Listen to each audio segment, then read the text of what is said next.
Well, hello, my name is Christine, and we are continuing to build with Claude Code. And in the last episode, we got to a pretty good place, not perfect, but a good place.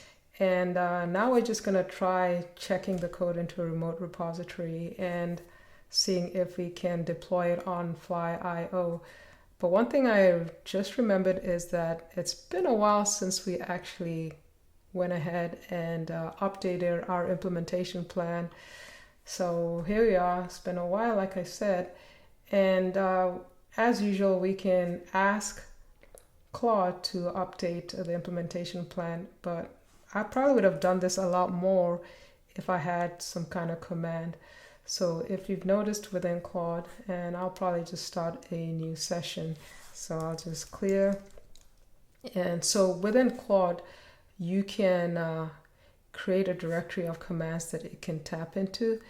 And we're just, these are basically like custom slash commands. So these are the ones that we've been using. So the way you can do it is just create a directory inside of your .claude. And I'm using the bash, the bang so that we can go into bash mode. So once we create that directory, then we can put whatever we want into that directory, maybe just a one line. So I'm going to use the bang again to kind of go into bash mode, and I say update the implementation plan with the completed items. And once that's done, then if I wanted to use like a slash command for my new one, it would be based on what is the file name in this case. Let's see if I call it project update plan. It should go ahead and I'll update the implementation plan. So that's a very custom command that we've created. And so if we look in here, hopefully it's going through a bunch of things that have been done since it's been a while since we actually updated the implementation plan. And we've done a few things, including the synchronization endpoints. So hopefully it'll go in here and update those sections as well.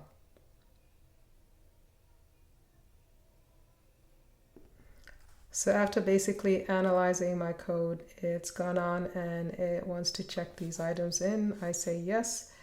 And so because we've got Git or version control on, I can see all the changes that it's made. And it's looking pretty good. I can probably check that in. No, there's more to that. I thought we had done a little bit more. So it's created the synchronization endpoints. And then it's probably going to update where we are in terms of progress, which is a nice touch that it's added to the end. With some check marks that make you feel good about what you've done. And at this point, we can potentially just go ahead, and it gives me an update of what's left to do and what it's done so far. So the remaining items include search filtering functionality, client-side reminders, and server-side validation. I want to just go ahead and see if we can at least get some portion of this updated and uploaded into Fly.io.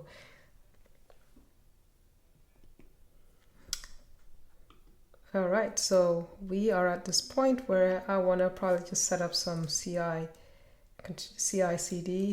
and push the project on GitHub. It's in a good enough state, so I'll say, just walk me through how to set up basic CI/CD. I plan to check the code into GitHub and use GitHub Actions to test.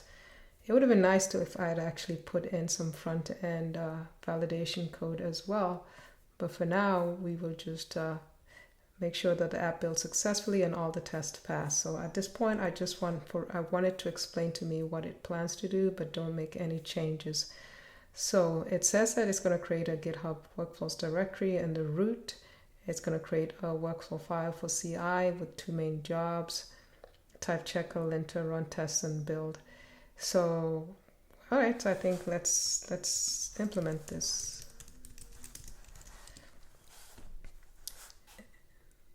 Okay, so it's creating the workflow directory, and then it's going to set up the files. And again, this is just to check that everything is working correctly. So we've got the CI file in there as well. Looks good. And so it has one for the front end, and it also has one for the back end as well. All right. Let's go ahead and say yes. So I've created a workflow for that, and it's got 2 jobs. And if I were to go to a file, I should see a new directory. So this directory's got the CIC file in there as well. Yeah, looking good. I think I got type checker, linter, and running tests as well. See, for the front end, there are no tests, just the linter, but for the back end, we do have tests as well. So this might be a good time for a break. We've just implemented CI in the system, and although we haven't tested, we're going to move on to the next step. So stay tuned and see you in the next episode.